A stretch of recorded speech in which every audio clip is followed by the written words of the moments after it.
tolong baca buku saya, kalau yang saksi Yehova itu. Haruskah Anda percaya pada saksi-saksi Yehova? Tuntas itu. Saya tunjukkan dari naskah aslinya, saya tunjukkan dari ayat-ayat yang dipelintir sama saksi Yehova. Termasuk Wahyu pasal 3:14 itu dipelintir sama dia. Dia menerjemahkan, permulaan ciptaan berarti itu ciptaan, kata saksi Yehova. Saya tulis di buku saya, haruskah Anda percaya pada saksi-saksi Yehova? Itu karena reaksi terhadap tulisan mereka. Haruskah Anda percaya pada Allah Tritunggal? Saya jawab, harus bagi yang cerdas. Sing bodoh kaya kowe ora harus, karena kowe ora ngerti. Dia bilang, Pak, Tritunggal itu tidak masuk akal. Bukan tidak masuk akal, tidak masuk di akalmu karena kamu nggak pinter. Marah saya gituin kan orangnya. Dia tanya gini, Bapak buktikan, ini menyinggung kami. Ya, itu kira-kira tahun 2008. Buku ini kan muncul pertama tahun 2008. Buku Saksi Yehova itu munculnya tahun 2008. Mereka saya menelpon ke saya suratikan pertama, nelpon ke saya. Buku Bapak sangat merendahkan organisasi kami.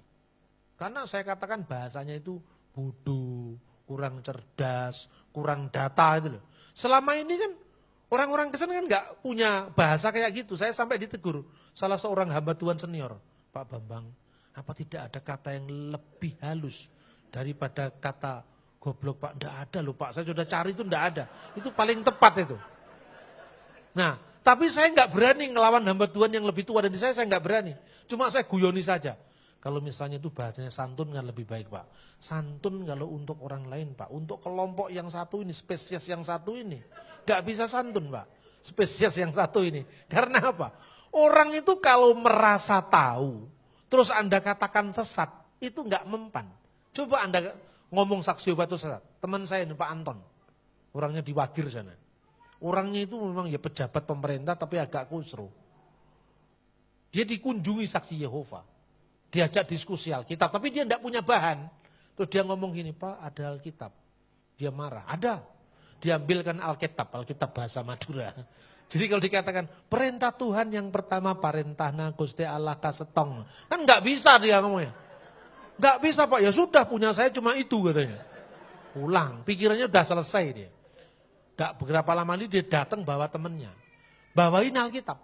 Ini kalau Bapak nggak punya bahasa Indonesia ini Pak, saya kasih Alkitab. Waduh, pusing saya Pak. Terus gimana? Datang lagi. Saya lagi siram-siram air. Pura-pura saya nggak tahu, saya semprot mukanya katanya. Malah keluar ayat itu semprot mukanya itu. Ingatlah ketika dunia menolak kamu. Dia terlebih dahulu telah menolak aku. Coba angel kan? Itu karena apa? Dia merasa tahu Anda adeni kasar nggak bisa. Dengan kesalahan nggak bisa. Anda katakan kamu sesat. Kamu sesat. Ya dunia sudah menolak saya sebelum dunia menolak kamu. Tapi begitu saya katakan kamu goblok. Stres dia kan. Karena dia merasa pinter gitu loh. Itu terapi penyembuhan. Orang sakit pikiran itu cara penyembuhan kayak orang ayan itu. Saksi Yehova itu kan ayan rohani. Orang ayan itu kalau dilus-lus begini nggak sembuh-sembuh, malah mati. Tapi kalau dibentak sembuh dia ternyata. Disadarkan kamu ini salah. Terus dia membantah saya. Begini ceritanya. Menurut Bapak Yesus itu siapa? Yesus itu ya Tuhan, Yesus itu ya Allah. Nah, kalau nyanyi kan Yesus Tuhan dan Allah kami ya. Our Lord and our God. Yesus itu our Lord Pak, it's no problem, enggak masalah, kami percaya, oke. Kalau Allah, enggak ada ayatnya Pak, di mana ayatnya? Mana ada, akulah Allah, sembahlah aku, enggak ada. Ya memang tidak ada. Wong orang Yahudi itu nyebut nama Tuhan aja enggak boleh. Dia menyebut dengan sandi atau samaran, apalagi ngomong vulgar itu enggak mungkin, enggak cocok dengan kebudayaannya. Ya kan? Sama dengan Anda ngomong kepada orang Jawa. Orang Jawa apalagi keraton Solo, pangkatnya Kanjeng Pangeran. Misalnya, Anda tuh, kalau orang Batak atau orang Barat ya, anak kecil lagi mainan di belakangnya jok mobil. Kakaknya udah dewasa kakaknya, lagi nyetir, rem mendadak. Adiknya yang mainan tadi, batuke terbentur dengan jok mobil tadi. Dia bilang apa? What happened John? Saya duduk di sampingnya. Oh ini kalau adik saya tak petak ini. Katanya apa? Masa jambal karo kakaknya? Apalagi dengan bapak. Coba Anda sekarang jambal kepada bapakmu. Ya kan? Dikatakan namanya Prawiro Dirjo. Hei Prawiro Dirjo. Oh tak jejek pisan kan gitu kan. Pangkatmu apa kamu itu anak saya gitu kan. Nah sekarang orang ngomong Yahweh itu jangkar. Yahweh Tuhan kami loh, masa ngomong gitu. Itu nggak cocok dengan kebudayaan Yahudi. Yesus itu orang Yahudi, bukan orang Washington. Yesus itu bukan orang Amerika, dia orang Yahudi. Artinya apa? Alkitab itu muncul dari budaya Israel. Jadi jelas tidak bisa seperti orang saksi Yehova kan Yahweh, Yehova. Kalau kelompok ini kan Yahweh. Intinya sama saja. Tapi Yesus tidak pernah mengklaim bahwa nama Yahweh dipertahankan, terbukti di seluruh perjanjian baru nihil. Tidak satu pun ada kata Yahweh. Nah karena itu harus memahami perjanjian baru dalam konteks perjanjian baru. Yesus firman Allah, firman itu adalah Allah. Nah, coba Bapak baca ayatnya. Pada mulanya adalah firman. Firman itu bersama-sama dengan stop. Kurang ajar sekali loh. Kalau Yohanes bersama-sama dengan Markus, apakah Markus adalah Yohanes? Yohanes bersama-sama dengan Markus. Ya Markus, ya Markus. Yohanes dan Yohanes. Yohanes apa bukan Pak? Bukan. Sekarang saya bandingkan. Kalau firman bersama-sama dengan Allah, apakah firman adalah Allah? Ya. Bapak tidak konsisten. Nah, katanya saksi Yehova. Oh bukan saya tidak konsisten. Kamu yang tidak bisa membedakan satu Tuhan dengan satu bakpao.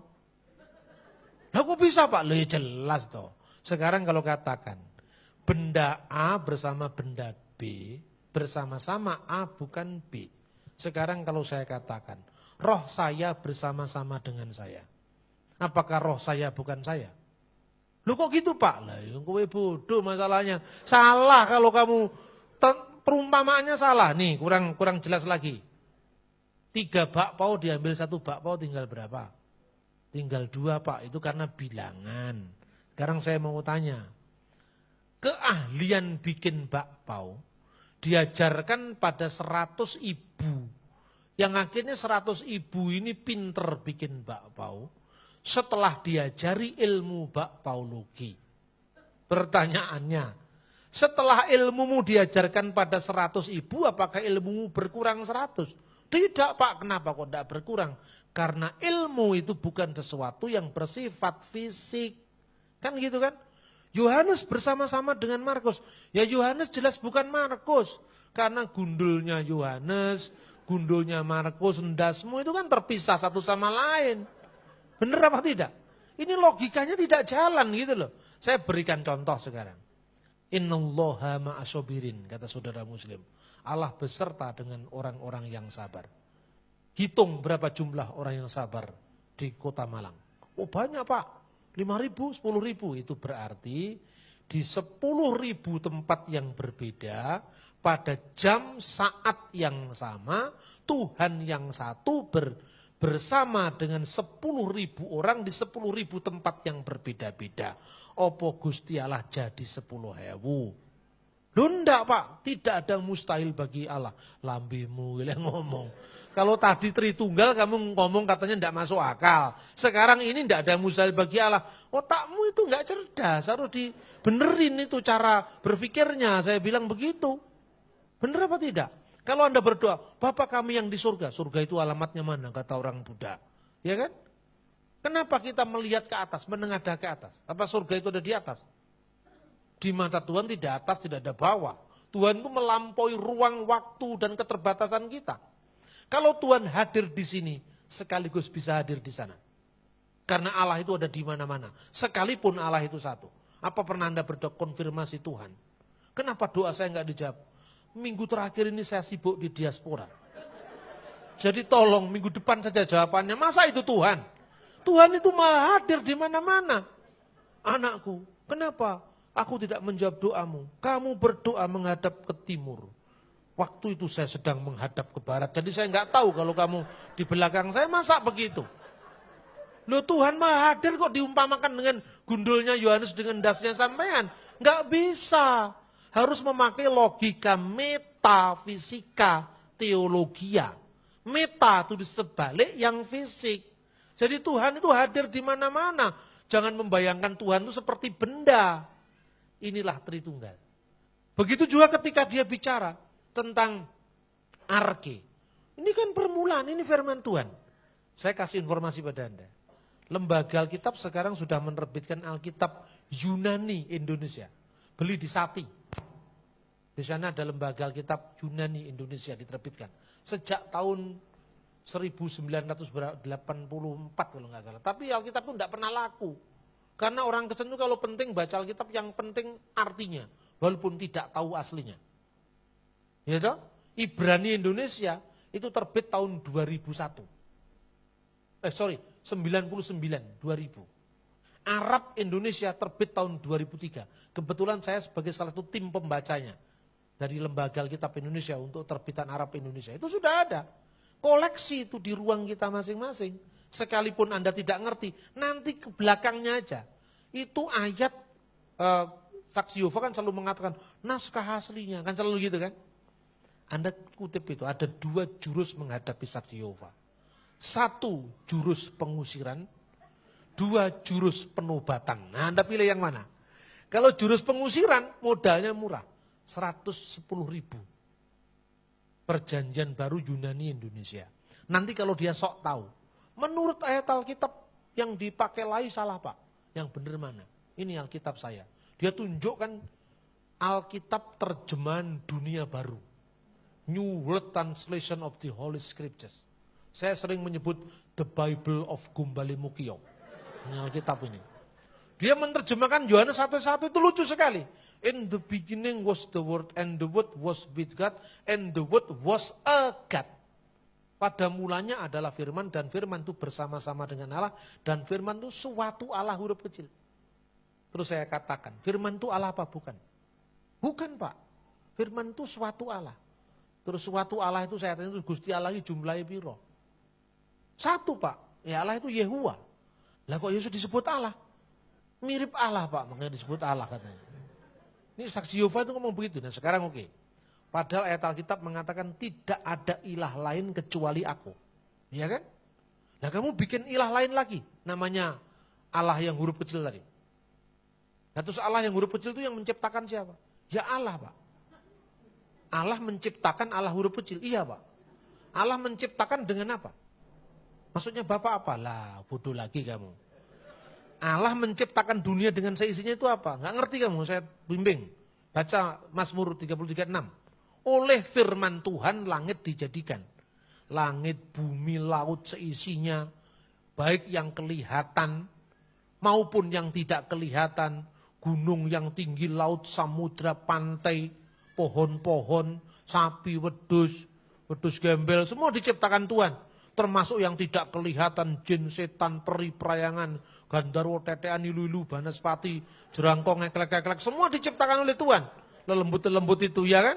Yang kelihatan dan yang tidak kelihatan diciptakan oleh Tuhan. Dengan apa Tuhan menciptakan? Dengan firman-Nya. Oke? Sekarang saya mau tanya, firman Tuhan diciptakan apa enggak? Sama Saksi Yehova. Diciptakan Pak. Terus Tuhan menciptakan dengan apa? Dengan firman. Lah firman-Nya belum diciptakan kok. Firman mana? Ya, tidak ada yang mustahil bagi lo, gundulmu itu lagi. Bingung lagi ngomong. Tuhan menciptakan dengan firman-Nya. Kamu mengatakan firman diciptakan. Firman mana yang menciptakan firman? Saya bentak orangnya. Loh Bapak jangan marah. Kamu jangan bodoh terus. Makanya saya marah. Dengan apa Tuhan menciptakan firman-Nya? Ya, belum ada jawabannya Pak. Kenapa kamu belum ada jawaban? Saya mau tunggu pada pemimpin saya. Pemimpinmu pasti tidak bisa jawab. Sekarang waktunya kamu memutuskan. Salah kamu, saya bilang. Itu mulai jam 9 pagi sampai jam 3 sore. Jam 3 sore akhirnya dia nyerah. Ya Pak, saya memang salah. Terus akhirnya dia balik ke gerejanya. Saya kalau pelayanan itu model-model gitu, mau dia katakan kasar biar saja. Memang orang kayak gini butuh itu terapi penyembuhan, itu kan bukan kasar, terapi penyembuhan. Setelah itu saya minta maaf saya kemarin kasar-kasar. Karena dia sebenarnya dari teman saya. Tapi tolong ya, saya katakan tegas itu bukan berarti tidak mengasihi. Saya mengasihi setiap orang. Ibarat orang mau masuk ke dalam jurang. Kalau saya rangkuh dengan keras begini bukan berarti saya tidak mengasihi. Supaya kamu tidak jatuh. Ini yang dikatakan merebut orang dari jalan yang salah. Firman Tuhan tegas mengatakan hal itu. Karena itu kalau lihat firman jangan dilihat harafiahnya huruf demi huruf. Tapi lihat konteksnya apa. Gitu loh. Saudara-saudara muslim kadang-kadang juga gitu, sok tahu juga. Tapi kalau ngadepi mereka saya nggak sekasar saksi Yehova. Ngadepi mereka harus halus, karena apa? Mereka backingnya di belakang itu banyak. Kalau jadi isu, jadi masalah.